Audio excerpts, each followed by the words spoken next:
Assalamualaikum warahmatullahi wabarakatuh. Waalaikumsalam warahmatullahi wabarakatuh.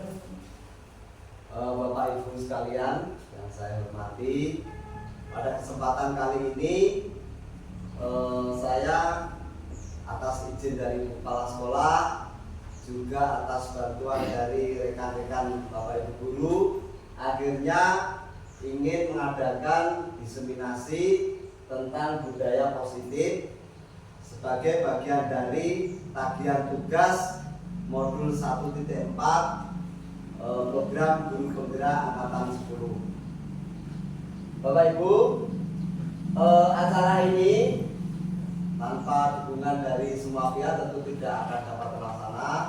Sekali lagi saya ucapkan terima kasih atas kesediaan Bapak Ibu sekalian meluangkan waktu, meninggalkan kesibukannya untuk bersama-sama saya minta berkumpul di ruangan ini dalam rangka menyelesaikan tagihan tugas saya. Pada dasarnya budaya positif ini sebenarnya sudah seringkali kita laksanakan, kita kembangkan. Tapi mungkin ada beberapa hal yang perlu kita pahami bersama. Mungkin ada hal yang perlu kita refleksikan dari apa yang telah kita lakukan, sehingga nantinya tujuan memang benar-benar dapat tercapai. Dalam artian kita sebagai pendidik maupun tenaga pendidikan, sebagai kepala sekolah nanti akan dapat bersinergi untuk nantinya memberikan layanan pendidikan yang benar-benar berpihak kepada anak. Itu tujuannya. Dari paparan judul diseminasi budaya positif modul 1.4, semoga dalam 1 jam ke depan kita mampu untuk berkolaborasi, kita dapat saling bertukar pikiran, kita dapat sharing, menceritakan pengalaman, memberikan solusi untuk nantinya dapat memperkaya pengetahuan kita, sekaligus keterampilan kita dalam menumbuh kembangkan peserta didik menjadi pribadi yang kita inginkan sesuai profil pelajar Pancasila.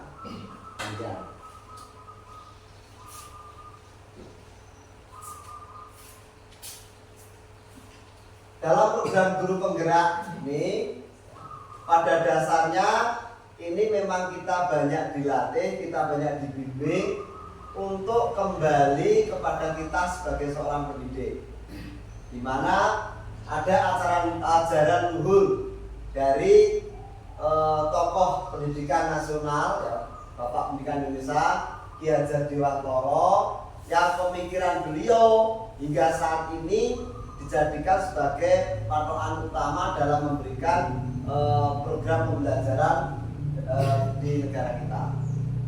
Banyak ajaran-ajaran beliau yang benar-benar menginspirasi bagi guru-guru Indonesia. Bagaimana dalam upaya kita untuk menumbuh kembangkan anak sesuai dengan potensi masing-masing.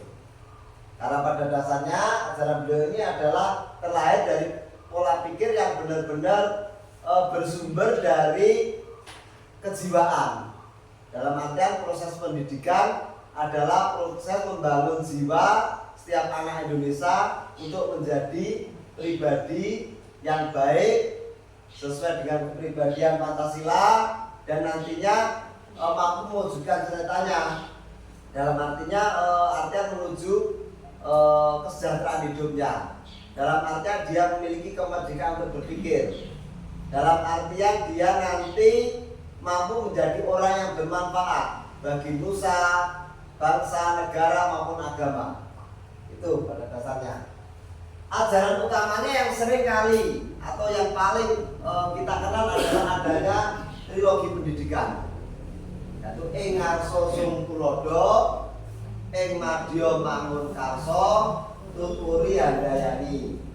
Jadi saya yakin Bapak Ibu sekalian sudah sangat paham mengenai filosofi ini. Di ing ngarsa sung tulodo, di mana kita sebagai seorang pendidik kita harus mampu tampil di depan, mampu memberikan contoh teladan yang baik kepada para peserta didik. Karena apa?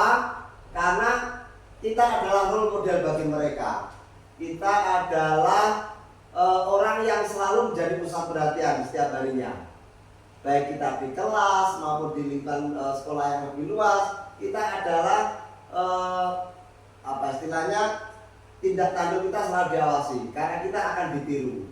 Jadi di depan kita harus mampu memberikan contoh dalam artian memiliki kepribadian yang positif, berperilaku yang sesuai dengan nilai-nilai kebajikan, dan berusaha sebisa mungkin melakukan hal-hal yang bersifat baik. Kemudian yang kedua, ing madya mangun karso adalah fungsi kita yang kedua, di mana kita sebagai orang yang ada di tengah itu harus mampu menumbuhkan motivasi diri, menumbuhkan keinginan, ya, membangun atau membangkitkan kehendak untuk mau belajar, maju dalam menggapai apa cita-cita. Ini ing madya mangun karso. Jadi dalam artian di sini kita mampu untuk menjembatani, ya, kebutuhan anak, keinginan mereka tentang pembelajaran seperti apa. Kita di tengah ini membangun istilahnya apa, suasana pendidikan yang benar-benar berpihak pada anak, ya, kondusif, aman, menyenangkan. Tuh. Terus filosofi yang ketiga adalah tuturi handayani. Jadi yang di belakang kita memberikan dorongan dalam artian apa yang sudah dilaksanakan, apa yang sudah diprogramkan oleh anak-anak maupun teman-teman yang lain, ketika itu memang membawa kebaikan, maka kita wajib untuk memberikan bantuan, dorongan, semangat, bisa juga kita artikan sebagai motivasi agar semuanya tetap berjalan baik pada areanya, sehingga tujuan utama pendidikan nasional nanti akan dapat kita sampai bersama. Tuh, tiga filosofi pendidikan adalah pilar utama dari ajaran beliau.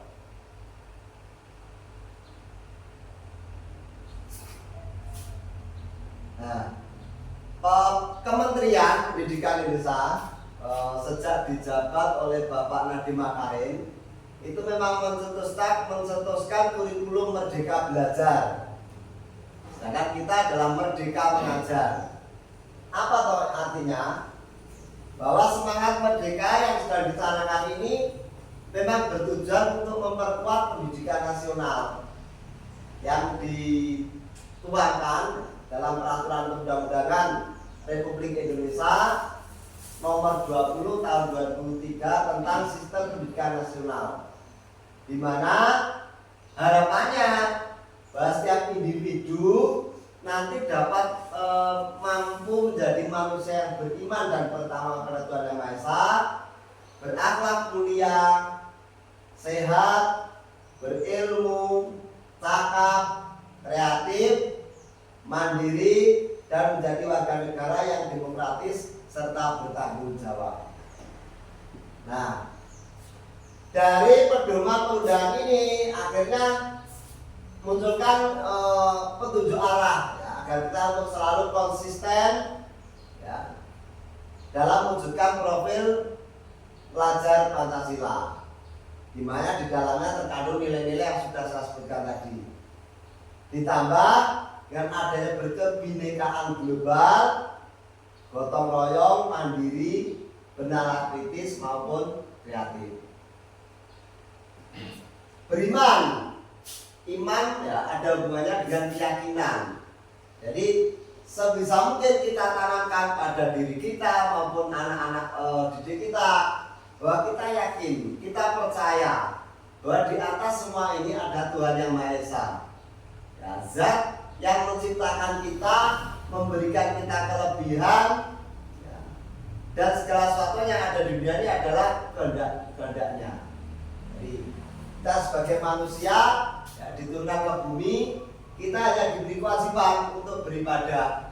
Selain itu untuk menjaga bumi ini, ya, dalam artian menjaga keberlangsungan proses kehidupan yang ada di atasnya. Bertakwa kepada Tuhan Yang Maha Esa. Ya. Bertakwa dalam artian ada tindakan real sebagai wujud tindakan iman kita kepada Sang Pencipta. Kita percaya, kita meyakini suatu keagamaan yang suatu agama yang kita yakini, kita laksanakan betul ajaran-ajarannya, dan sebisa mungkin kita hindari apa-apa saja yang menjadi larangan-larangan dari agama yang kita anut. Kemudian berakhlak mulia. Akhlak ada hubungannya dengan pola pikir, perilaku. Ya, sedangkan mulia sih dapat kita artikan sebagai hal-hal yang bersifat baik, hal-hal yang menyenangkan, hal-hal yang dapat membawa kebaikan, hal-hal yang timbul dari pemikiran yang kompleks, bahwa suatu tindakan ini dikatakan baik, dikatakan benar, karena akan membawa efek kepada kehidupan di masyarakat. Kemudian yang tidak kalah penting adalah berkebinekaan global. Bineka dalam arti adalah berbeda-beda. Jadi sebisa mungkin melalui proses pembelajaran maupun keseharian kita tanamkan bahwa negara kita memang negara yang banyak sekali perbedaan. Dikarenakan karena kondisi geografis maupun keragaman suku-suku yang ada di dalamnya. Tanpa adanya kesadaran, maka tentu tidak mudah untuk mewujudkan persatuan. Karena apa? Ketika jiwa primordialisme atau kesukuan yang terlalu kuat yang dapat mengakibatkan mungkin runtuhnya persatuan, harus kita bentengi dengan berkebinekaan yang global. Dalam artian pola pikir bahwa kita harus menerima perbedaan sebagai suatu anugerah dari Tuhan. Wujudnya apa? Contoh paling real adalah toleransi dalam keagamaan misalkan. Ya, kita istilahnya menghormati. Berarti menghormati, membiarkan pemeluk agama lain ini beribadah sesuai dengan agama yang dianutnya. Jadi kita tanamkan kesadaran pada anak-anak mereka bahwa penghormatan terhadap keyakinan seorang itu mutlak. Ya. Karena itu adalah hak yang paling dilindungi, ya, hak asasinya. Selain hak untuk hidup, hak untuk memperoleh kehidupan yang layak, itu hak yang utama adalah termasuk dalam berkeyakinan. Terus kemudian gotong royong, ya, bekerja bersama-sama untuk mencapai tujuan. Jiwa gotong royong, jadi kata gotong royong ini memang sebuah kata yang sangat luhur ya. Kita tanamkan sejak dulu para pendiri bangsa bagaimana mereka bekerja sama-sama ya, tanpa mengharapkan imbalan untuk sebuah tujuan mulia yang namanya merdeka. Nah, wujudnya dalam keseharian ya mungkin bisa kita aplikasikan dalam proses-proses ini adat istiadat. Seringkali terutama yang masih ada di pedesaan, gotong royong ini masih melekat dalam kehidupan mereka. Seringkali misalkan ada keluarga sedang kesusahan ataupun sedang ada hajatan, maka serta-merta tetangga ini akan berduyun-duyun datang untuk saling membantu. Nah, ini memang adalah kewajiban sebagai anggota masyarakat. Mandiri, mandiri, jadi berdiri sendiri. Mandiri dalam di sini berarti memiliki motivasi tersendiri, memiliki keinginan dari dalam untuk maju. Jadi dia keinginan ini adalah tidak hanya berdasarkan dari faktor dari luar, misalkan paksaan atau aturan yang mengikat ataupun hal lain yang membuat dia harus patuh untuk mengikuti. Tapi beda mandiri, dia ada kehendak sendiri. Bagi seorang siswa, ya, ketika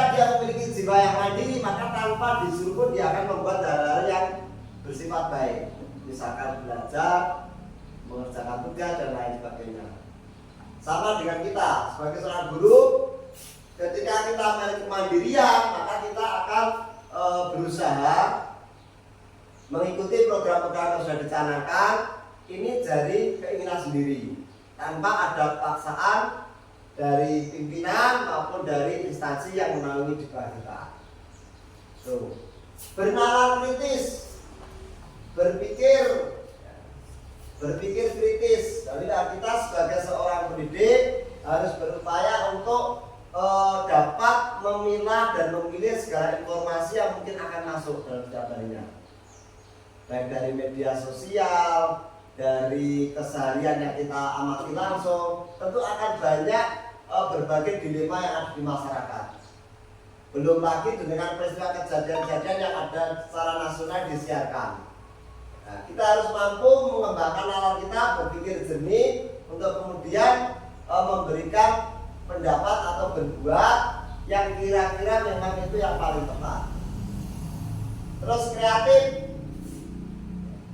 kreatif, kita harus mampu mengembangkan ide, pikiran yang kalau bisa sifatnya baru.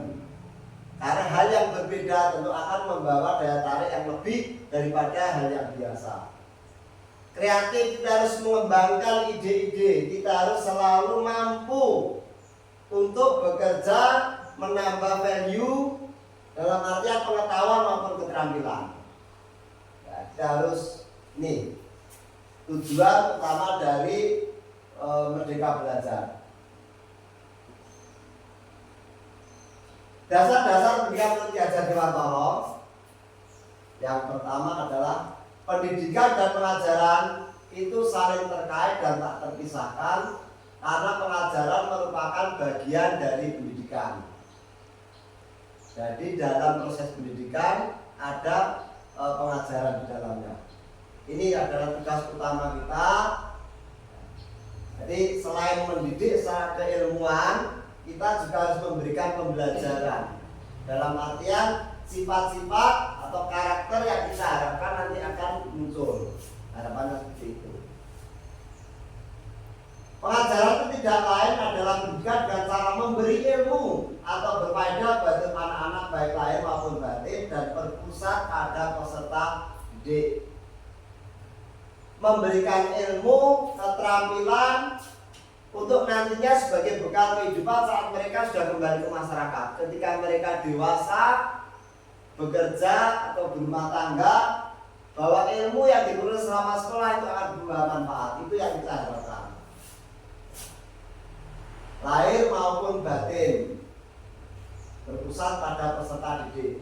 Jadi kita hanya memfasilitasi siswa mengembangkan diri sesuai potensinya. Dan kita hanya menyediakan suasana yang memungkinkan potensinya memang bisa berkembang secara maksimal.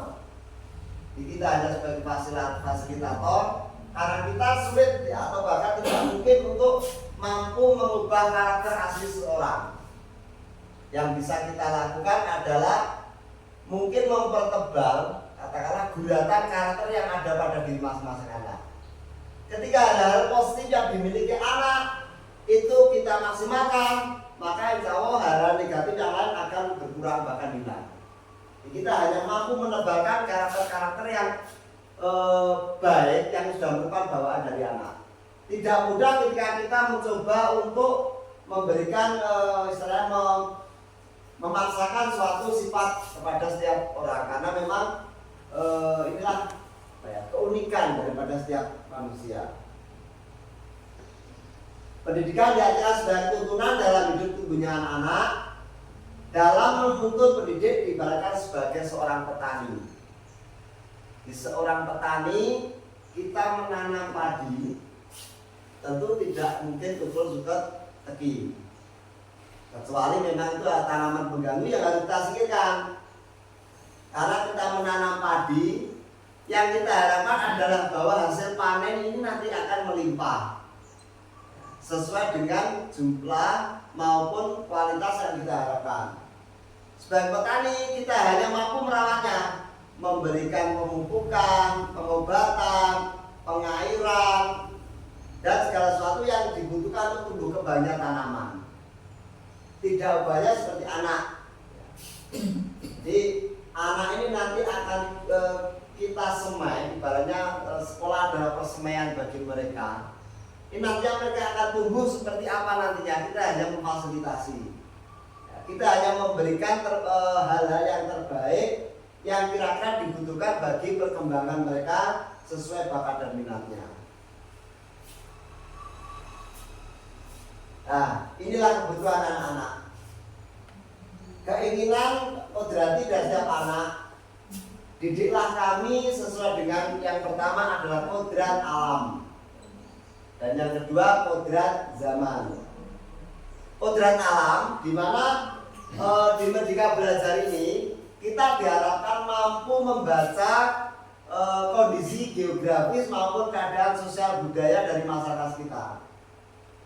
Di situ ya, kita diberikan kebebasan untuk mengupgrade atau menambah kurangkan kurikulum yang ditetapkan secara nasional. Kita diberikan kebebasan untuk menentukan kompetensi-kompetensi yang diinginkan tumbuh. Makanya ini bersifat khas. Setiap daerah mungkin bisa saja berbeda dengan daerah lain tentang muatan-muatan kurikulum yang telah dikembangkan. Kita diberikan kebebasan untuk itu karena sebagai upaya dari pengembangan sesuai kodrat alam. Sebisa mungkin anak-anak ini nantinya akan benar-benar memahami potensi wilayahnya. Untuk kemudian juga diberikan keterampilan yang kira-kira mendukung bagi dia ketika kelak dia hidup di tempat tinggalnya. Tentang kodrat alam. Kemudian kodrat zaman. Ini tantangan yang terbesar yang kita hadapi adalah dengan apa? Semakin pesatnya perkembangan teknologi digital, semakin mudahnya akses internet. Ini tentu tantangan yang sangat krusial bagi kita. Karena apa? Memang kita sulit sekali untuk membendung berbagai informasi yang masuk, yang secara mudah dapat diakses oleh setiap anak dengan gawai yang mereka miliki, tanpa kita mampu untuk mengontrol setiap saat. Karena apa? Kita mungkin mampu ketika hanya berada di sekolah, tapi saat mereka sudah kembali ke rumahnya, saat bersosialisasi dengan masyarakat sekitarnya, tentu sulit bagi kita. Ini adalah tantangan utama. Di kodrat zaman kita tidak a priori ya, kita tidak menolak akan suatu perkembangan, tetapi sebisa mungkin perkembangan tersebut bersifat memudahkan dan membawa nilai-nilai positif bagi mereka. Karena ibarat dua si mata uang, sebenarnya dengan mudahnya akses internet ini kita bisa mencari berbagai pengetahuan dengan mudah, menambah wawasan dengan gampang. Tapi di lain sisi kita juga akan bisa untuk mengakses informasi-informasi yang tidak dapat dipertanggungjawabkan, yang dapat merusak tatanan yang telah ada. Bahkan mudah sekali kita mengakses hal-hal yang mungkin berbau, mohon maaf, pornografi. Nah, ini memang kodrat zaman. Ini tantangannya. Tentu akan berbeda sekali ketika kita melangkah mundur 20 tahun dulu, 20 tahun saat masih SD. Tentu akan berbeda sekali dengan zaman anak-anak sekarang.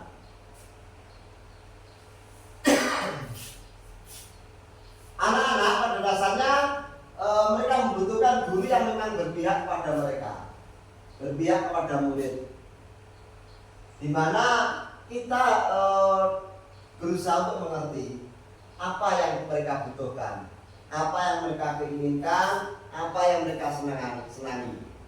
Dari situ kita berikan ya, dengan berbagai sarana dan prasarana yang ada, kita mencoba untuk memberikan yang terbaik untuk perkembangan mereka. Terus pembelajaran juga seperti itu. Jadi kita buat sebisa mungkin menyenangkan. Jadi proses pendidikan yang ada yang sekarang dengan dulu memang terjadi pergeseran yang luar biasa. Hal ini mungkin didasarkan pada pemikiran bahwa anak ini adalah pribadi yang unik, tidak bisa diseragamkan. Tapi berilah kesempatan mereka untuk berkembang sesuai dengan potensi positif yang dimiliki oleh masing-masing anak. Itu yang menjadikan perbedaan. Pembelajaran yang menyenangkan, ya, di mana terjalin interaksi yang akrab, tapi dengan tetap dengan batasan antara guru dengan siswa. Ya, terjadi interaksi yang sehat, ya, yang menyenangkan, akrab, tapi tetap menjunjung tinggi nilai-nilai etika. Kemudian memberi kesempatan bagi anak untuk bereksplorasi maupun berekspresi. Tidak menutup kemungkinan anak yang lemah dalam hal akademik, mungkin mereka bisa saja menonjol di sisi yang lain. Mungkin pada seni, motorik mereka, ya, olahraga. Jadi anak memang memiliki karakter yang berbeda-beda. Selama bertahun-tahun kita diajari dengan pola pendidikan yang sama, dalam satu ruang yang sama, metode pembelajaran yang sama, materi yang sama, dan ujian yang sama. Itu yang selama ini dalam kurikulum ini berusaha untuk kita bedakan. Jadi kita istilahnya mengupayakan adanya pembelajaran yang berdiferensial, pembelajaran yang membedakan antara satu individu dengan individu yang lain. Nah, dengan apa? Dengan berdasarkan pada kebutuhan masing-masing anak. Nah, pada program guru penggerak, yang pertama adalah berpihak pada murid. Yang tadi di awal kita sampaikan bahwa kita mengakomodir kebutuhan siswa dan guru hanya sebagai fasilitator. Bahwa segala pengetahuan yang timbul biar mereka gali dari pengalamannya pribadi. Tapi tentu tetap kita bimbingan atau memberikan bimbingan agar tidak sampai keluar dari rel yang ditentukan. Terus yang kedua, mandiri. Tadi juga sudah saya sampaikan, mandiri, memiliki keinginan untuk sendiri tanpa paksaan, tanpa pengaruh. Kita terpacu untuk menambah kompetensi diri agar nanti menjadi pendidik yang sesuai yang diharapkan. Kolaboratif, seperti pada siang ini juga salah satu termasuk upaya kolaboratif. Ya, kita bekerja sama, saling sharing, kita bermusyawarah, ya, kita bertanya, teman lain memberikan solusi, itu juga bagian dari upaya kolaboratif. Karena tanpa kolaboratif, ya, tentu setiap program-program yang ada di sekolah tidak akan jalan. Karena antara yang satu dengan yang lain pasti saling membutuhkan. Tidak ada kerjasama yang baik untuk mencapai tujuan bersama yang diharapkan. Kemudian reflektif. Dari kata refleksi, pantulan, reflektif ini adalah ibaratnya kita mengaca, Bapak Ibu. Jadi dari tindakan yang sudah kita lakukan, kira-kira dampaknya seperti apa, baik buruknya seperti apa. Terus dari situ kita akhirnya berpikir, ya, dari kelemahan yang ada, dari tindakan yang sudah kita lakukan, kira-kira apa yang kurang, saya harus bagaimana, kesalahan saya di mana. Itu adalah salah satu upaya kita berefleksi. Kemudian yang kelima adalah inovatif. Inovatif, kita harus berupaya untuk mengembangkan hal-hal yang bersifat baru dan bermanfaat bagi orang lain. Di sini ketika kita misalkan menjadi guru, kita harus mampu memberikan hal-hal baru bagi mereka, menarik dan kalau bisa original atau asli. Di inovatif ini adalah karya yang memang asli dari kita, bisa juga hampir mirip dengan orang, tapi dengan pengembangan dari diri kita. Itu bisa kita artikan sebagai tindakan yang inovatif. Jadi bersifat baru dan menarik, itu intinya inovatif.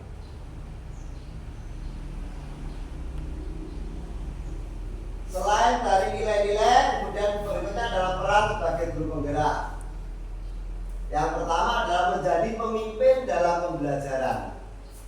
Jadi pada dasarnya kelas ini ibaratnya sebuah kapal di mana kita ada nakodanya. Kita harus berusaha menjadi pemimpin kelas yang benar-benar mampu membawa seluruh ABK yang ada di kapal ini ke tujuan yang kita inginkan bersama.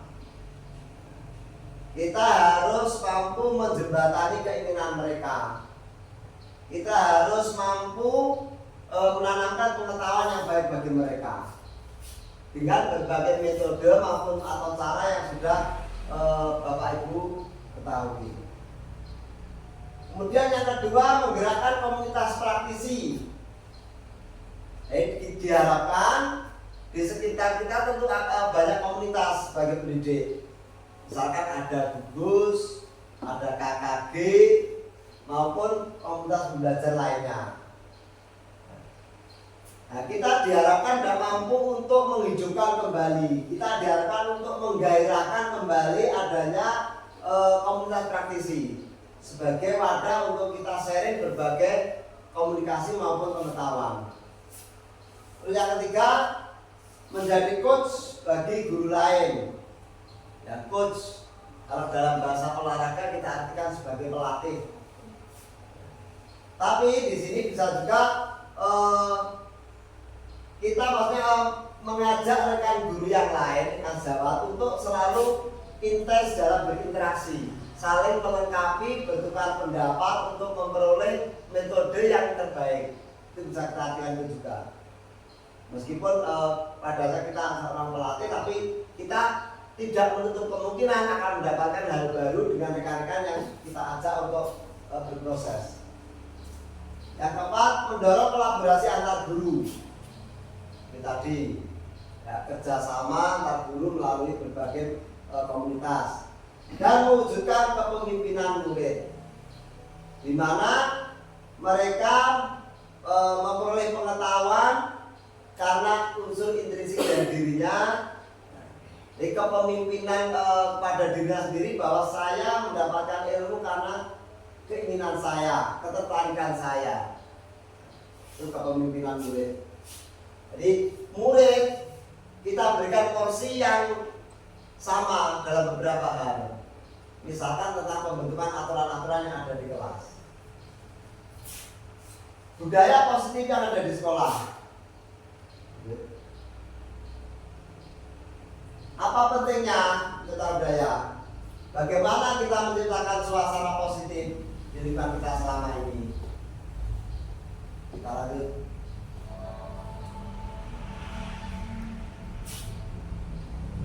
Kita simak slide dulu ya.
Baik, kita putus Bapak ya. Jadi pada dasarnya inti dari video tadi kita sudah ketahui. Sebagai ilustrasi saja, contoh tadi adalah minuman yang namanya Coca-Cola.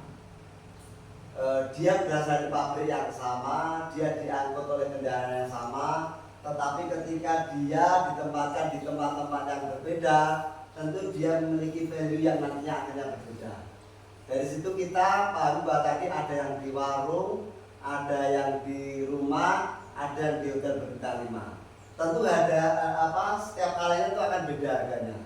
Nah, dari situ kita mungkin dapat kita petik bahwa nilai dari seseorang itu ditentukan oleh tempat di mana dia berpijak, tempat di mana dia berada.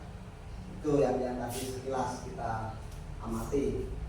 Jadi harapannya ya, kita harus mampu untuk menempatkan diri pada tempat yang memang kira-kira mampu menumbuh kembangkan diri kita. Ya, bukan suatu komunitas yang bersifat mungkin kalau sekarang bahasanya toksik ya. Komunitas yang bisa meracuni pola pikir kita, perbuatan kita untuk menjadi keluar dari rel, betul-betul. Itu saja karena kita lakukan menciptakan lingkungan positif dari warga sekolah yang saling mendukung, saling belajar, ya, bekerja sama, dan akhirnya karakter kebiasaan baik membentuk sebuah budaya positif. Ini adalah harapan kita. Dan tanggung jawab kita sebagai seorang pendidik, sebagai pemimpin pembelajaran.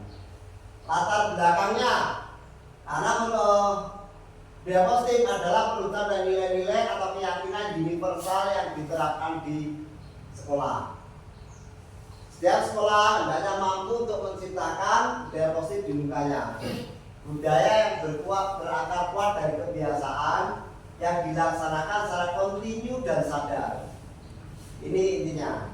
Jadi kebiasaan yang dilakukan secara kontinu dan sadar bahwa hal-hal yang baik untuk menjadi budaya itu memang dilakukan secara terus-menerus, dan kesadaran itu tumbuh dari pribadi anak agar mereka mengikuti apa yang menjadi keyakinan bersama. Tujuannya yang pertama, kenapa kita harus mengembangkan budaya positif? Yang pertama adalah menumbuhkan suasana belajar yang aman, nyaman, bermakna di lingkungan sekolah. Jadi kita upayakan lingkungan yang kondusif bagi perkembangan pola pikir maupun mentalitas mereka. Menumbuhkan nilai-nilai profil pelajar Pancasila. Karena Pancasila ini adalah pedoman yang terlahir dari keseharian masyarakat Indonesia. Pancasila yang paling cocok dengan kita karena dia berakar dari kebiasaan kita. Hal yang dipandang baik dan membawa manfaat bagi kehidupan masyarakat maupun rakyat pada umumnya. Dalam budaya positif kita harus mengedepankan tentang disiplin positif dan nilai kebajikan. Apa itu disiplin positif?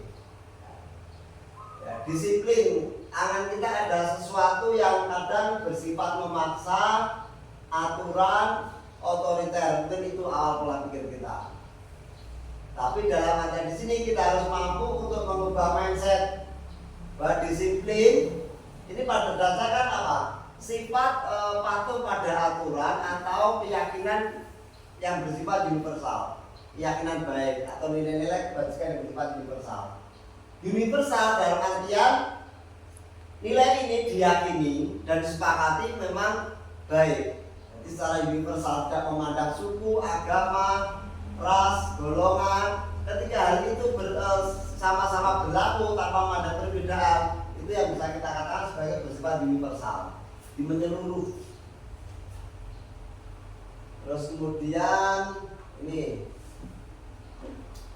nilai kebajikan misalnya yang diyakini bersama ya, ini tanggung jawab, jujuran, bersyukur, percaya diri, komitmen, rajin adalah contoh-contoh kebajikan universal. Hal baik yang telah menjadi kesepakatan bersama.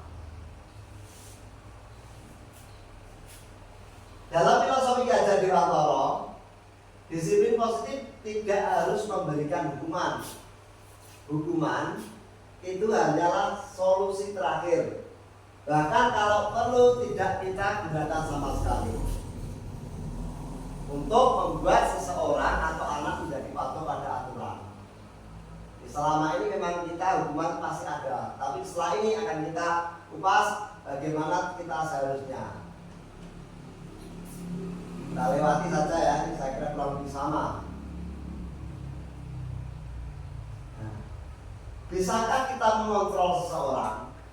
Seperti kita keseharian, ketika ada anak-anak yang berlarian di dalam kelas, ketika mereka ingin bertandang ke bangku temannya, kita akan sulit untuk sekarang. 1-2 menit mungkin mereka akan mau mengikuti apa yang kita inginkan. Tetapi pada dasarnya kontrol tetap utama di tangan mereka. Seperti kelas-kelas awal terutama ya. Begitu mereka akan tidak mudah untuk ada di dalam tempat yang sama setelah sekian menit. Mereka cenderung akan mengikuti kata hatinya. Mereka cenderung mengikuti apa yang ada di pikirannya. Karena mereka lah yang bisa mengontrol diri mereka sendiri.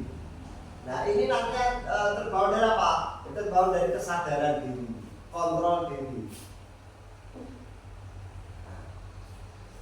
Dalam memberikan disiplin tentu ada teori tentang hukuman dan penghargaan. Kalau hukuman ini kadang sifatnya tiba-tiba anak tidak tahu apa-apa. Hukumannya bersifat satu arah. Misalkan ada siswa yang terlambat, terus kita panggil, dia akan datang dan menunduk karena takut, sambil menunggu apa saksi yang kira-kira akan mereka peroleh. Mereka tidak tahu, karena apa, sifatnya hanya berjalan satu arah. Kemudian bedanya dengan penghargaan. Kalau penghargaan ini mengontrol perilaku seseorang, tetapi dapat juga menghancurkan potensi mereka yang sesungguhnya.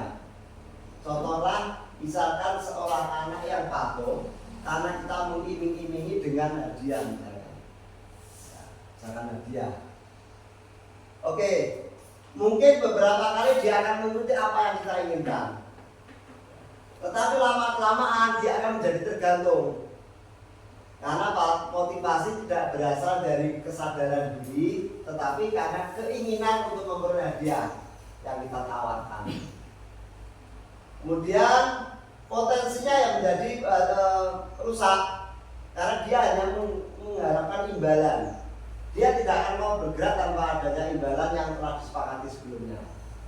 Ini yang membedakan antara kesadaran sendiri ya, atau dengan adanya reward atau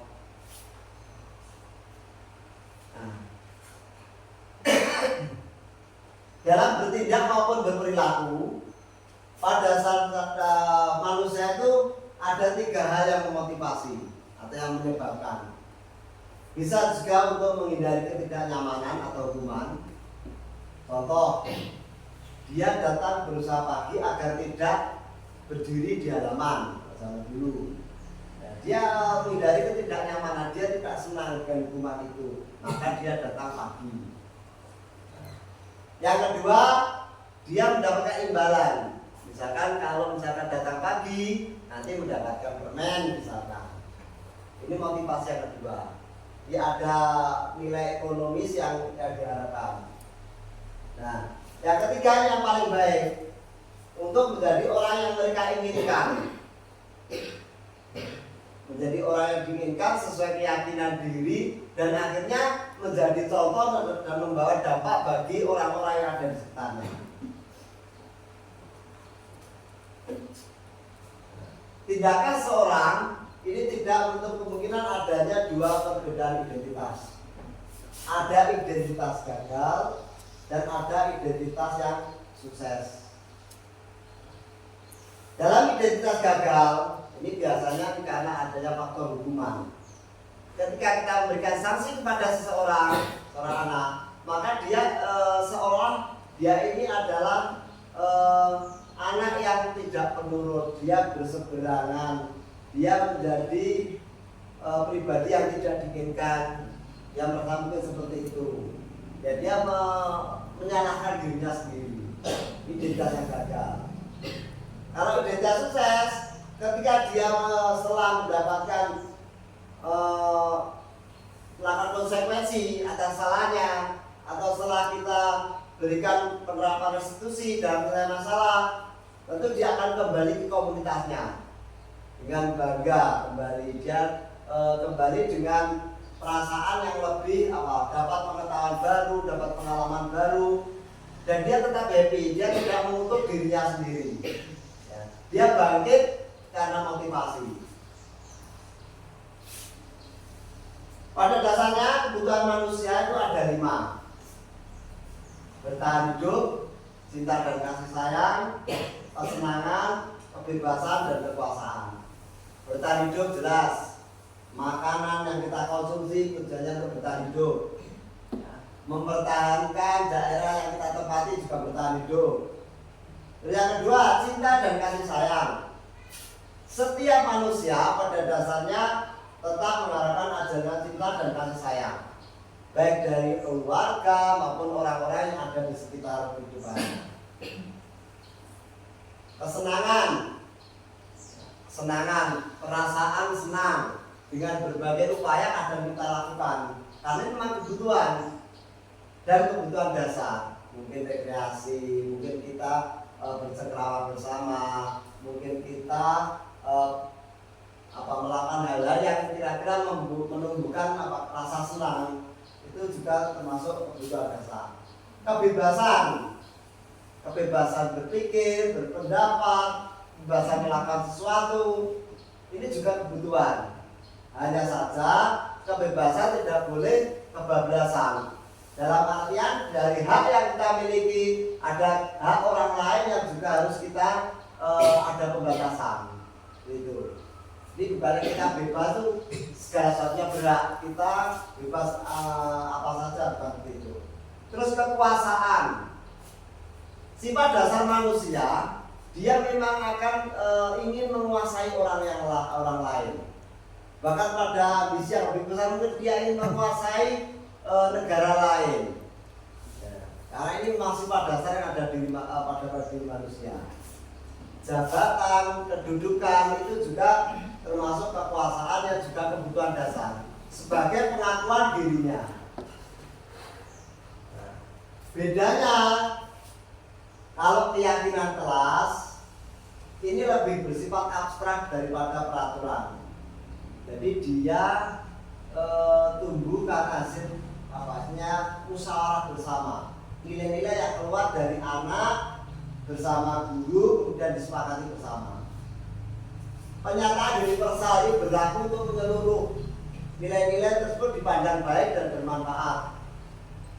Terus warga kelas berperan aktif. Semuanya memiliki hak suara yang sama. Semua boleh mengeluarkan pendapat, setuju maupun tidak. Dan tugas kita untuk menjembatani perbedaan tersebut untuk menjadi sebuah keputusan yang akhirnya dapat dilaksanakan bersama-sama. Pernyataan keyakinan yang kelima, tidak terlalu banyak. Jadi agar mudah dimaknai, mudah dilaksanakan, kita tidak perlu muluk-muluk. Mungkin kesepakatan kelas mungkin 5.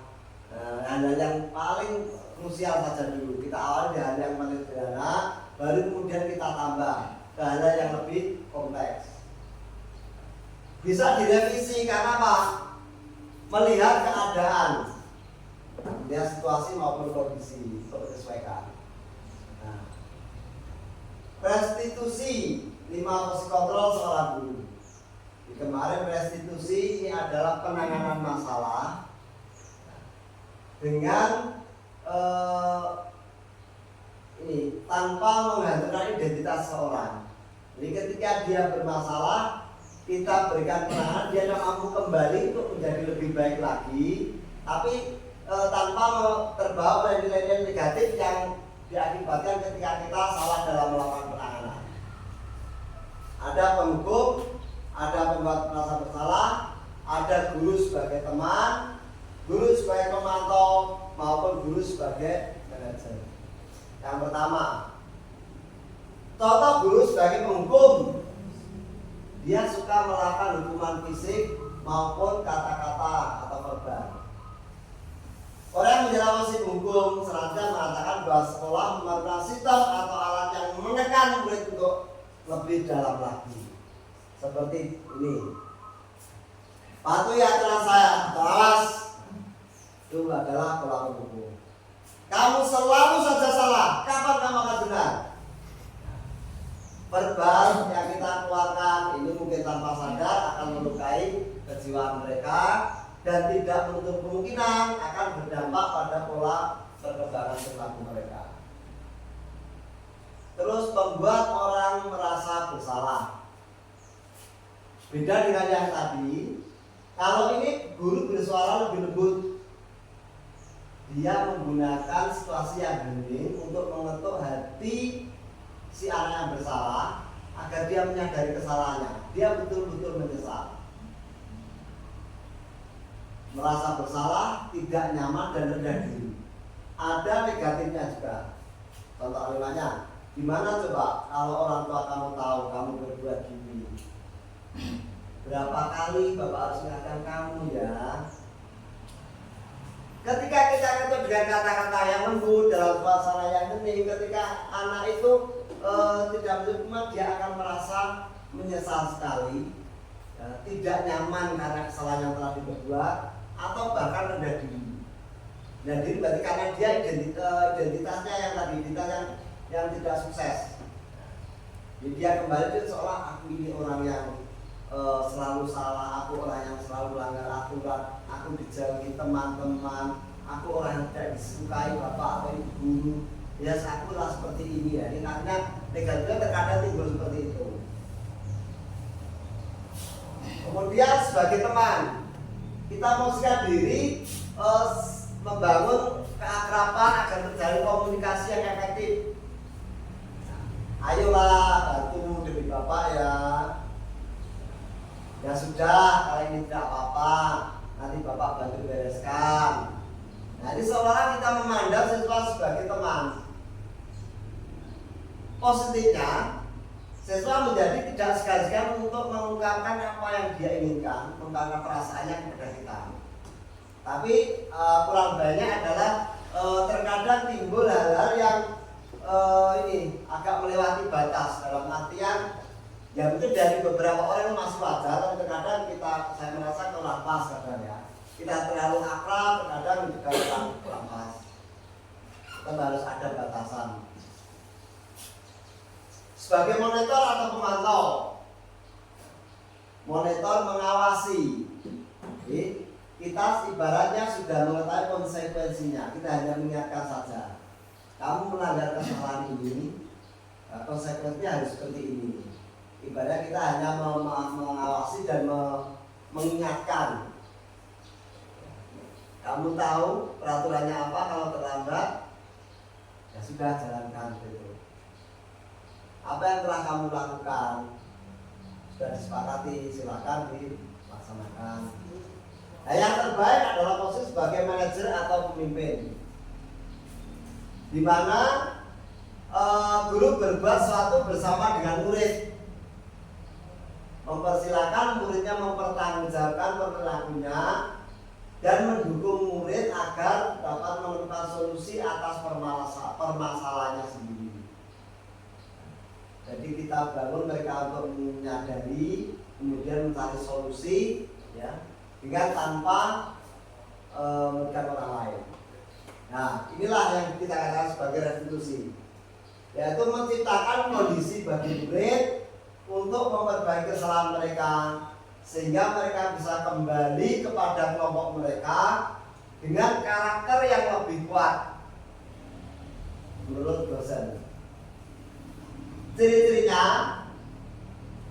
restitusi ini bukan untuk menebus kesalahan, namun belajar dari kesalahan yang telah diperbuatnya. Yang kedua, restitusi untuk memperbaiki hubungan. Jadi ketika seorang salah, maka tentu ada kesenjangan di antara mereka ketika dua teman. Nah ini fungsinya adalah untuk menyadarkan dan memperbaiki hubungan. Restitusi adalah tawaran bukan paksaan. Kita menawarkan sebuah solusi, dia akan menimpali, ya. Tapi jangan kita paksakan untuk sesuai dengan keinginan kita. Dan untuk melihat ke dalam diri, mencari kebutuhan dasar yang mendasari tindakan. Di setiap perilaku, setiap perbuatan pasti ada yang mendasari. Yang mendasari adalah berarti kurangnya kebutuhan yang mereka inginkan. Misalkan perhatian, kebutuhan untuk hidup, kebutuhan rasa bebas. Ya, ketika mereka ada hal yang kurang dalam pemenuhan kebutuhan dasarnya, maka tentu akan berperilaku yang agak bisa saja menyimpang. Restitusi fokus pada solusi. Hal utama adalah pemecahan masalah yang dihadapan. Fokus pada karakter bukan tindakan. Jadi pembentukan.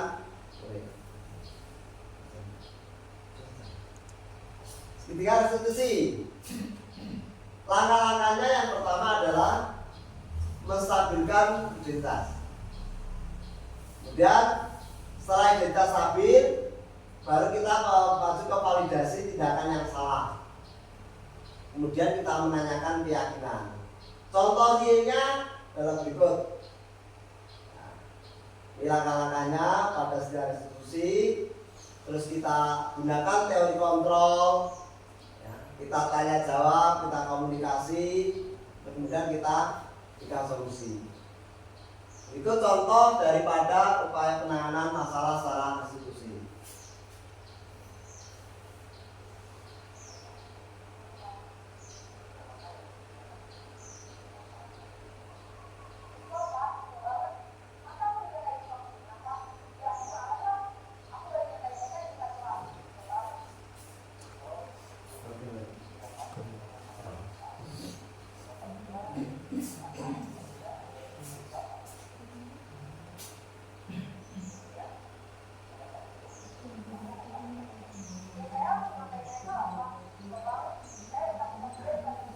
Validasi tindakan yang salah, jadi mempertanyakan kesalahan yang telah diperbuat untuk memastikan.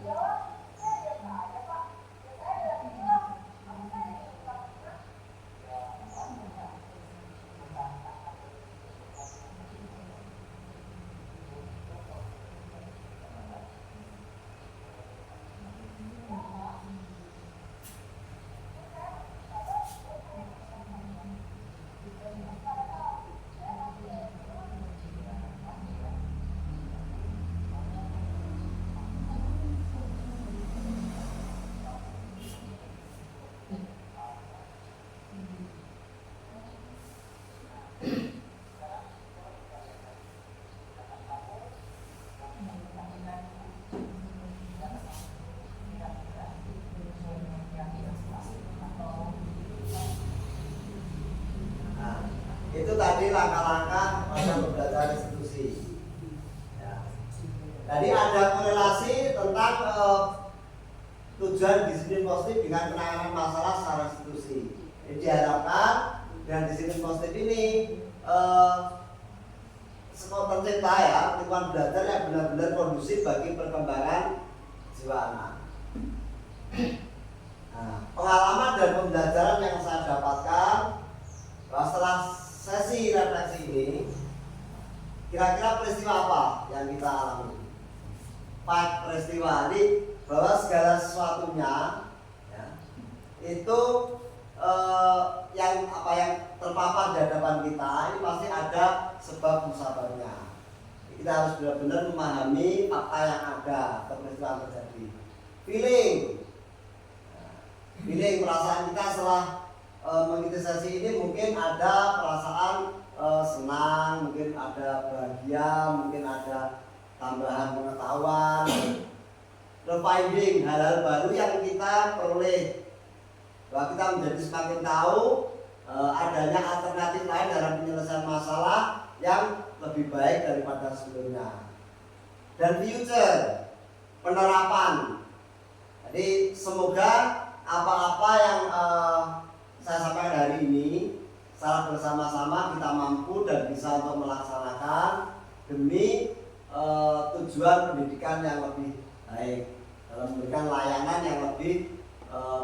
pada siswa. Kesimpulannya, bahwa mindset melakukan gerakan dan perubahan berdasarkan kelemahan. Jadi kita kenali kelemahan, kita kenali kekurangan, berusaha memperbaiki diri untuk kemudian menjadi pribadi yang lebih baik lagi ke depannya. Terus juga berdasarkan kekuatan yang kita miliki, aset apa yang sudah ada di lembaga kita, mari kita maksimalkan upaya itu untuk mendukung tujuan bersama.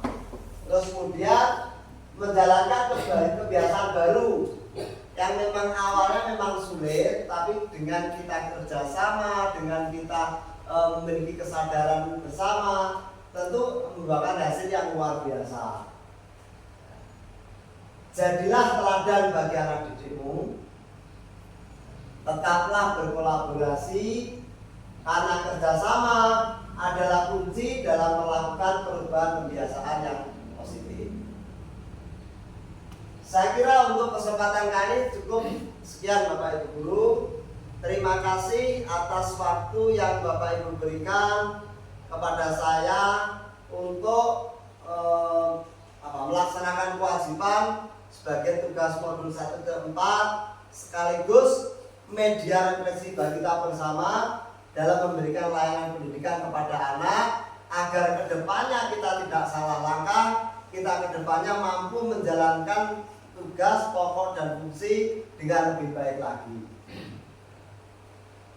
Tak ada gading yang tak retak. Demikian pula saya. Mungkin ada kata-kata saya yang kurang pas, ada yang kurang sopan. Saya mohon dimaafkan. Sekali lagi, terima kasih atas waktu yang diberikan. Wassalamualaikum warahmatullahi wabarakatuh. Guru penggerak, bergerak, bergerak,